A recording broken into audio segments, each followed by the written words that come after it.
Morning to everybody, every students of UP board and all the my respected teachers and companions. S Srivastava फिर से आ गया है exam fact creators के ऊपर लेकर के एक नई वीडियो। कक्षा 10 और 12 दोनों के लिए फिगर्स ऑफ स्पीच, चूंकि कोर्स बदला है, एनसीईआरटी की पुस्तकें लगी हुई हैं, तो कक्षा 10 में भी आपको फिगर्स ऑफ स्पीच पढ़ना होगा और इंटर में भी फिगर्स ऑफ स्पीच पढ़ना होगा। तो बिना किसी देरी किए हुए आते हैं तुरंत टॉपिक के ऊपर। Figures of speech it means अलंकार। फिगर्स ऑफ स्पीच को हिंदी में हम कहते हैं अलंकार। जैसे हिंदी साहित्य है, ठीक उसी प्रकार से अंग्रेजी साहित्य में भी अलंकारों का प्रयोग किया जाता है। तो मैंने फिगर्स ऑफ स्पीच को, अलंकारों को एक सूत्र में पिरो दिया। उस सूत्र का नाम है शैम्पू। शैम्पू हर घर में यूज होता है, हर बच्चा लगाता है बालों के ऊपर। तो देखना इस चीज को है कि शैम्पू से हमारे फिगर्स ऑफ स्पीच कैसे क्लियर होते हैं। पहला है एस फॉर हो गया सिमिली, अर्थात हिंदी में कह लीजिए तो उपमा अलंकार। सिमिली को उपमा अलंकार कहते हैं। दूसरा लेटर हमारा है एच को कहते हैं हाइपरबोल, यानी अतिशयोक्त अलंकार। कौन सा अलंकार? अतिशयोक्त अलंकार। तीसरा अक्षर हमारा है ए से होता है एपोस्ट्रोफी को कहते हैं हम संबोधन अलंकार। कौन सा अलंकार? संबोधन अलंकार। चौथा लेटर हमारा आ गया एम से मेटाफोर का मतलब हो गया रूपक अलंकार। एम के बाद में आया पी से हो गया पर्सोनिफिकेशन, अर्थात मानवीकरण अलंकार। फिर अगला आ गया ओ से है ऑक्सीमोरन, यानी विरोधाभास अलंकार। और फिर लास्ट में आपका अक्षर बचा ओ से है आनामोटोपोइया अलंकार, यानी कहने का मतलब ध्वनि सूचक अलंकार। तो इस तरह से अलंकारों की संख्या अंग्रेजी साहित्य में कितनी हो गई? 7। और सूत्र आपको मिल गया है शैम्पू अगर याद रहा आपको एग्जाम में, तो ये 7 अलंकार आपको क्लियर हो जाएंगे कि कौन कौन से अलंकार अंग्रेजी भाषा में होते हैं। तो पहला अलंकार आपका है सिमिली। तो डेफिनेशन हमको लिखनी होती है। सबसे पहले होती है डेफिनेशन की होती है परिभाषा। क्या होती है? परिभाषा इसकी क्या होती है? Simile is that figures of speech in which two things are compared and there is use of comparison words also. कौन से? As, like, so. यानी उपमा अलंकार वह अलंकार होता है जिसके अंदर दो चीजों की तुलना की जाती है और तुलनात्मक शब्दों का प्रयोग भी किया जाता है। तो तुलनात्मक शब्दों का प्रयोग होता है, वो 3 शब्द हैं, एक एज है, एक लाइक है, एक सो है। तो यहाँ पर हमने उदाहरण दे दिया, जैसे ही is as rich as Rahul, वो उतना धनी है जितना कि राहुल। तो यहाँ पर अगर हम अलंकार फाइंड करेंगे तो एज और एज आया है, यानी कहने का मतलब सिमिली अलंकार है। कौन सा अलंकार है? सिमिली फिगर्स ऑफ स्पीच है। दूसरा फिर से हम समझाने की चेष्टा कर रहे हैं कि you are like the rose flower, आप कैसे हो? गुलाब के फूल की भांति हो। तो यहाँ पर लग गया आपका लाइक। तो ये वर्ड हमको पहचानने होते हैं, कहीं एज लगा होता है, कहीं लाइक लगा होता है, कहीं सो लगा होता है। तो you can easily understand and recognize also that here is the use of the as, like, so. This figures of speech will be called here simile figures of speech. Next figures of speech according to my formula hyperbole. तो first of all I want to define it. पहले define करना चाहते हैं। Hyperbole is that figures of speech in which things are described more greater or more smaller than their own existence। कहने का मतलब है अतिशयोक्त अलंकार वह अलंकार है जिसके अंदर वस्तुओं को उनके अस्तित्व से कहीं ज्यादा बढ़ा करके या घटा करके उसका वर्णन किया जाता है, डिस्क्रिप्शन किया जाता है। एग्जाम्पल पे आते हैं, उदाहरण पे आते हैं, हम समझते हैं। 3 एग्जाम्पल मैंने यहाँ पर दे दिए। She wept and there was flood of tears in the city। वो रोई और पूरे शहर में आंसुओं की बाढ़ आ गई। तो किसी के रोने से शहर में आंसुओं की बाढ़ आ जाना, ये तो बहुत बड़ी हाइपरबोलिक यानी अतिशयोक्त चीज होगी कि नहीं होगी? बताइए राकेश जी। होगी कि नहीं होगी? तो इट मीन्स यहाँ पर कौन सा अलंकार हो गया आपको? फिगर्स ऑफ स्पीच कौन सा अलंकार है? हाइपरबल है, क्योंकि बहुत बढ़ा चढ़ा के बात कही गई है। दूसरा एग्जांपल हम देख लेते हैं। आई सा अ मैन, मैंने एक आदमी देखा, हु वाज माउंटेन हाई, जो पर्वत से भी ऊंचा था। तो ये भी बात बिल्कुल गलत है, यानी कि हाइपरबोलिक बात है। पर्वत से ऊंचा कौन सा आदमी हो जाएगा? तो here is also indication of the hyperbole figures of speech. कौन सा अलंकार है? फिगर्स ऑफ स्पीच कौन सा है? आप बताएं कौन सा है? हाइपरबल। तीसरा एग्जांपल है, राधा स्माइल्ड, राधा मुस्कुराई, and all the world became happy, Radha मुस्कुराई और पूरा संसार खुश हो गया। ये भी बात बहुत ही गलत है। एक लड़की के मुस्कुराने से 1 2 4 10 15 20 100 200 1000 2000 10,000 लोग खुश हो सकते हैं, लेकिन पूरा संसार खुश हो गया। तो this is the hyperbolic thing, ये एक अतिशयोक्त की बात कही गई है। तो such you can very easily understand the hyperbole figures of speech. Next है एपोस्ट्रोफी। एपोस्ट्रोफी को पहले हम डिफाइन कर लेते हैं, डिफिनेशन लेते हैं। Apostrophe is that figures of speech in which absent or dead person are recalled as they are present। संबोधन अलंकार वह अलंकार होता है जिसमें अब्सेंट अनुपस्थित व्यक्ति या मृतक व्यक्ति को ऐसा मान लिया जाता है, रिकॉर्ड कर लिया जाता है कि वो उस समय प्रेजेंट हो, उपस्थित हो।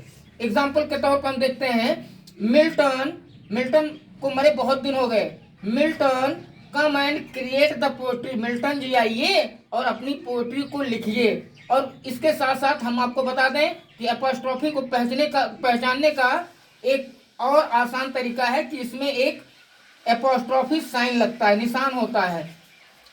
ये निशान जहां पर आपको मिल जाएगा तो आप मान लेना कि एपोस्ट्रोफी फिगर्स ऑफ स्पीच है। नेक्स्ट है तुलसीदास जी का, वो भी तो मर गए। तुलसीदास वेयर आर यू, आप हो कहाँ? इसके आगे और भी हम कुछ जोड़ सकते थे बट नहीं जोड़ा। फिलहाल आप लोगों को मालूम हो गया कि ये वाला साइन देखना है, और एब्सेंट और जो डेड पर्सन होते हैं उनको रिकॉल कर किया जाता है कि दे आर द प्रेजेंट। सच इस प्रकार से इस अलंकार को क्या कहेंगे? Apostrophe figures of speech into the English language. Metaphor figures of speech है अगला। तो मेटाफोर फिगर्स ऑफ स्पीच की पहले हम डेफिनेशन लिखते हैं। Metaphor is that figures of speech in which two things are compared and there is no use of any comparison words। यानी ध्यान ये रखना है, मेटाफर और सिमिली लगभग एक जैसे होते हैं, लेकिन उसमें कंपैरिजन वर्ड लगे होते हैं एज लाइक सो, और इसमें एज लाइक सो यानी कंपैरिजन वर्ड का यूज नहीं होता है। एग्जाम्पल है, पहला हमने दे दिया, you are Maharana Pratap, you are Maharana Pratap. तो हम आपकी तुलना किससे कर दी गई? महाराणा प्रताप से, लेकिन यहाँ कंपैरिजन वर्ड नहीं लगाए गए। इसी तरीके से Sita is star of college, Sita की तुलना सितारे से कर दी गई, तारे से, कॉलेज के तारे से कर दी गई, लेकिन उसमें कोई कंपैरिजन वर्ड नहीं लगा है। नेक्स्ट अलंकार आपका है पर्सोनिफिकेशन यानी मानवीकरण। तो personification is that figures of speech in which things or ideas are granted as they have life. मानवीकरण अलंकार में यह मान लिया जाता है कि जो भी वस्तुएं होती हैं, जो भी चीजें होती हैं, जो भी विचार होते हैं, आर ग्रांटेड मतलब मान लिया जाता है एज दे हैव लाइफ, कि उनके अंदर जिंदगी है, जान बसी है। जैसे एग्जांपल हम देते हैं, death lays its icy hand upon the king, मृत्यु अपने बर्फीले हाथ राजा के ऊपर, मतलब मृत्यु अपने बर्फीले हाथ राजा के ऊपर रखती है। तो मृत्यु के कोई हाथ नहीं होते, आप लोगों को मालूम है। डेथ है DEATH, DEATH, थोड़ा सा मिसप्रिंट है यहाँ, तो DEATH। मृत्यु ने अपने बर्फीले हाथ राजा के ऊपर रखे, या मृत्यु अपने बर्फीले हाथ राजा के ऊपर रखती है। दूसरा एग्जांपल अगर इस तरह से नहीं समझ में आ रहा हो तो देखिए है, लव इज ब्लाइंड, प्यार अंधा होता है। तो प्यार अंधा होता है, प्यार के कोई आंखें होती हैं जो, क्या वो अंधा होता है? ठीक है, तो आप मालूम हो गया होगा आपको कि ये जो है पर्सोनिफिकेशन है, मान लिया गया है कि प्यार अंधा होता है। और यहाँ पर डेथ लेज आयसी है, मृत्यु अपने बर्फीले हाथ राजा के ऊपर रखती है, अर्थात यूं कह लीजिए कि मृत्यु के कोई हाथ हाथ नहीं होते।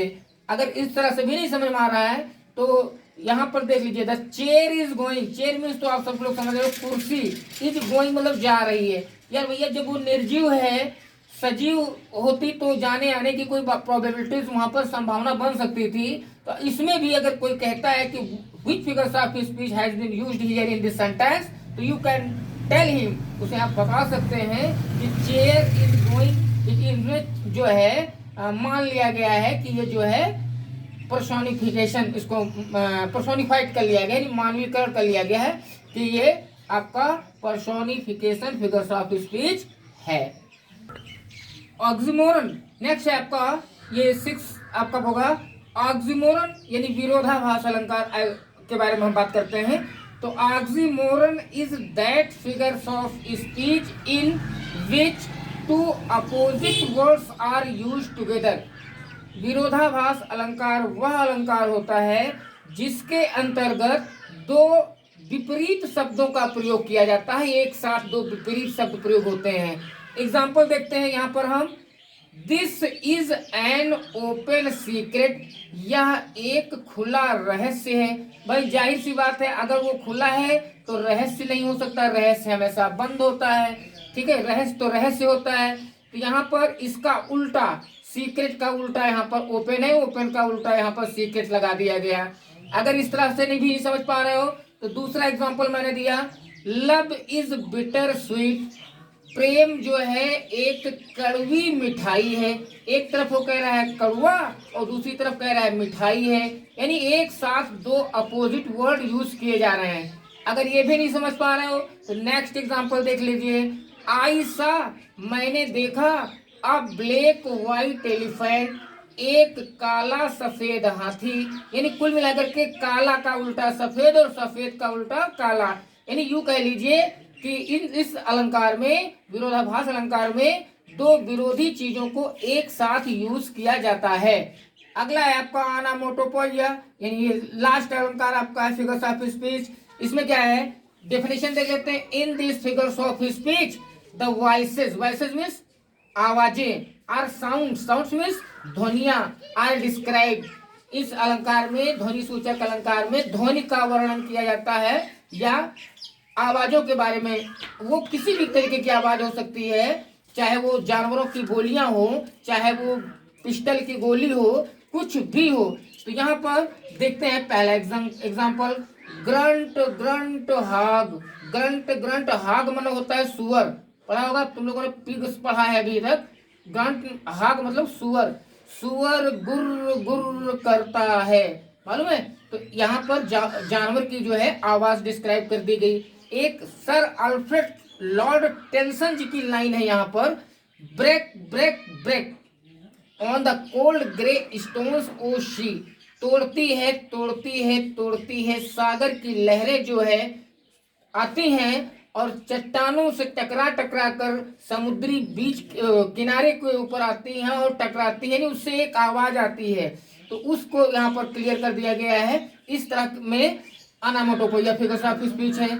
अब भी न समझ पाए हो तो यहाँ पर ये समझिए, डॉग्स आर बार्किंग एनीवेयर, कुत्ते कहीं कहीं कहीं भौंक रहे हैं, एनीवेयर में कहीं भौंक रहे हैं। तो कुत्तों की जो आवाज है बार्किंग करना होता है। क्लियर, दिस टाइप, इस तरीके से there are the 7 kinds of the figures of speech into this English related to the high school and intermediate examination of 2022. I hope that every student will be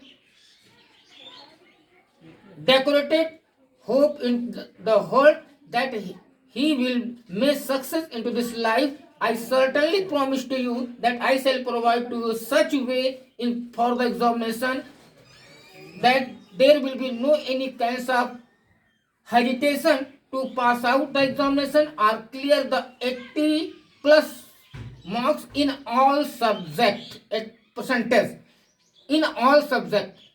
तो मैं चाहूँगा इससे पहले कि ये अपनी इस वीडियो को विराम दूं, आप सभी लोगों से फिर से आग्रह करूंगा कि